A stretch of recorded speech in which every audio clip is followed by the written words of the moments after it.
Hi friends, आज मी बनवत आहे काहीतरी वेगळी रेसिपी। तर तुम्ही बघा मी काय बनवते ते। त्यासाठी मी कांदा घेतलेला आहे, खोबरं घेतलेलं आहे, ओलंवालं, कोथिंबीर आहे, इथं अद्रक, लसूण, आणि आता याला फ्राय करून आपण वाटून घेऊया मिक्सरमध्ये। हे बघा मी तेलामध्ये कांदा टाकलेला आहे, तर कांदा आपण फ्राय करून घेऊया पहिला। लाल होईपर्यंत फ्राय करायचा आहे।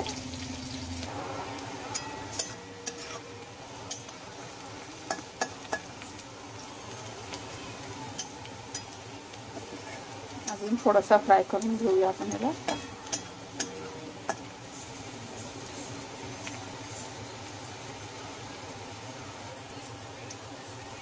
हे बघा कांदा लाल झालेला आहे, आपण आहे ना त्याला आता मिक्सरच्या भांड्यात काढून घेऊया।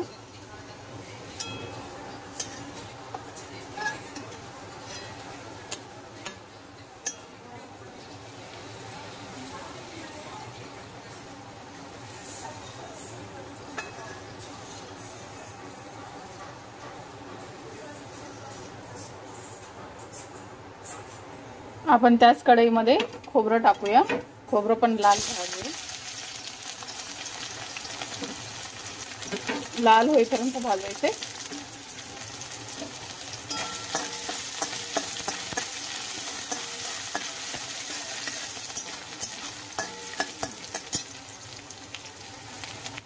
हे बघा खोबरं भाजलेलं आहे, आपण त्याच्यामध्ये आलं लसूण टाकून घेऊया त्या तेलामध्ये।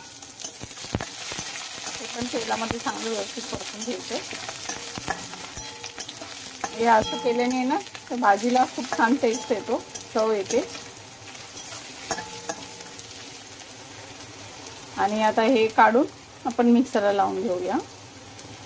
हे बघा इथं मिक्सरमध्ये काढलेलं आहे, याच्यामध्ये कोथिंबीर टाकूया।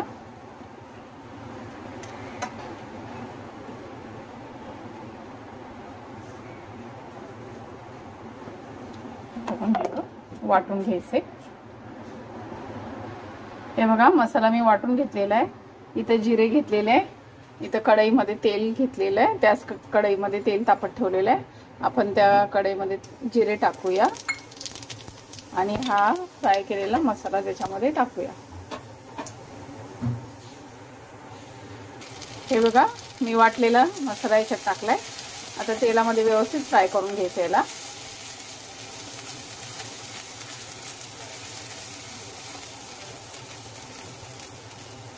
मस्त तेल सुटेपर्यंत फ्राय करायचे। याच्यामध्ये टमाटरचा वापर नाही करायचा आहे।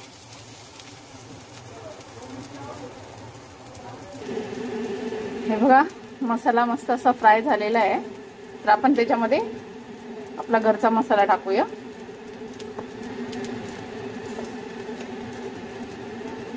थोडंसं मीठ टाकूया, हळद टाकायची, ते पण तेलावरती व्यवस्थित फ्राय करून घ्यायचे।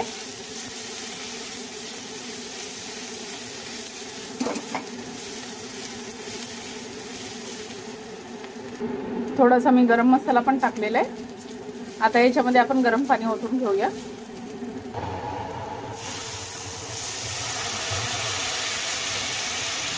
तुम्हाला जसा रस्सा हवा आहे तसा तुम्ही ठेवा याच्यामध्ये।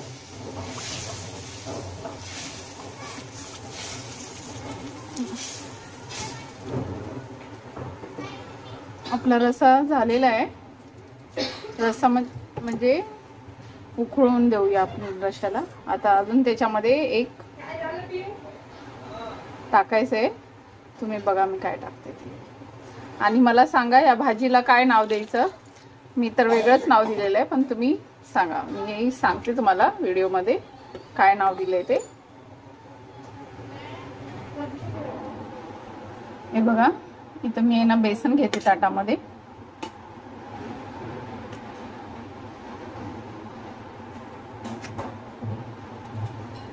त्याच्यामध्ये थोडंसं मीठ टाकायचंय, थोडंसं हळद टाकायची, थोडीशी कोथिंबीर टाकायची, थोडेसे जिरे टाकायचे, थोडासा ओवा टाकायचा, थोडीशी लाल मिरची पावडर टाकायची,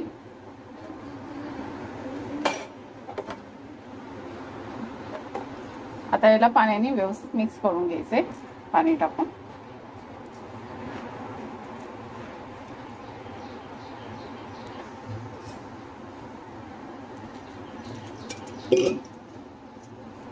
घट्ट असा गोळा तयार करायचा आहे हा.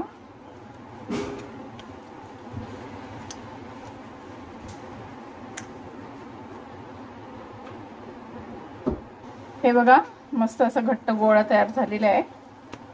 तर आपण आता याचे गोळे बनवून घ्यायचे. तर हे बघा मी गोळे बनवते याचे.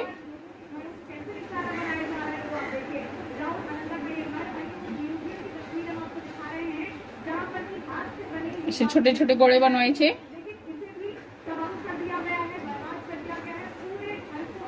आणि त्या रशामध्ये आपला रसा उकळलेला आहे त्या रशामध्ये असे सोडायचे.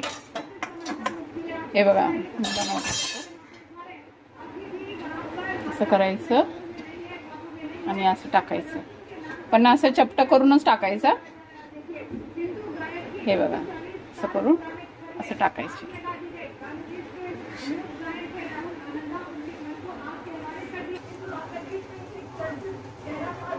हे बघा मी सगळे गोळे टाकून घेतलेले आहेत. आता याला आहे ना ह्या रशामध्ये व्यवस्थित शिजून घ्यायचे. तर आता हे व्यवस्थित शिजून झालं ना, मी तुम्हाला शिजलेलं पण दाखवते कसं शिजवायचं याला. हे बघा सगळे मी गोळे टाकून घेतलेले आहेत, तुम्हाला दाखवते मी. आता याला शिजले ना परत तुम्हाला दाखवते कसं. तर ना याला झाकण ठेवून स्लो गॅसवरती शिजून द्यायचं. याला एक 5 मिनिटं तरी शिजून द्यायचे. हे बघा हे गोळे कसे वरती तरंगायला लागलेत, म्हणजे आपले हे शिजलेले आहेत गोळे. तर आपण चेक करूया एकदा तोडून शिजलंय का. मी तुम्हाला हे तोडून दाखवते. हे बघा जवळून दाखवते.